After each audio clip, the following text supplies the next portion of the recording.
Bulletin का आगाज करेंगे। लाहौर हाई कोर्ट ने शहबाज शरीफ को मशरूत तौर पर बैरून मुल्क जाने की इजाजत दे दी। अदालत ने ब्लैक लिस्ट से नाम खारिज करने की दरख्वास्त पर महफूज फैसला सुना दिया। तहरीरी हुक्मनामा भी जारी कर दिया गया। फैसले के मुताबिक शहबाज शरीफ का नाम ECL में भी शामिल नहीं है। उनके माजी के रिकॉर्ड से भी साबित है कि वो वापस आएंगे। शहबाज शरीफ 8 हफ्ते में पाकिस्तान वापस आने के पाबंद होंगे। शहबाज शरीफ ने कहा, मुझे डॉक्टर वापसी की इजाज़त देंगे, फौरी वापस आ जाऊंगा।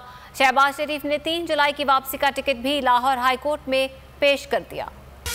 शहबाज शरीफ को मशरूत तौर पर बैरून मुल्क जाने की इजाजत, 8 हफ्ते बाद पाकिस्तान वापस आने के पाबंद होंगे। लाहौर हाई कोर्ट ने नाम ब्लैक लिस्ट से निकालने की दरख्वास्त पर महफूज फैसला सुना दिया। राने समाज शहबाज शरीफ ने बताया कि पहले भी 2 बार बैरून मुल्क जाकर खुद वापस आया हूँ। क्या मैं दहशतगर्द हूँ कि मेरा नाम ब्लैक लिस्ट में डाल दिया गया? मैं 3 बार वजीर आला पंजाब रहा, अब कायदे हिस्ब इख्तिलाफ हूँ। जस्टिस बाकर नजफी का कहना था कि ये तो आपके रिकॉर्ड से साबित है कि आप वापस आएंगे, आप सिर्फ ये बताएं कि आप कब पाकिस्तान वापस आएंगे। शहबाज शरीफ ने कहा कि मुझे जब डॉक्टर वापसी की इजाजत देंगे, फौरी वापस आ जाऊंगा। साथ ही शहबाज शरीफ ने 3 जुलाई की वापसी का टिकट लाहौर हाई कोर्ट में पेश किया। अदालत ने फरीकैन के दलाइल मुकम्मल होने के बाद फैसला महफूज कर लिया, जिसे बाद में सुनाते हुए बैरून मुल्क जाने की मशरूत इजाजत दे दी गई।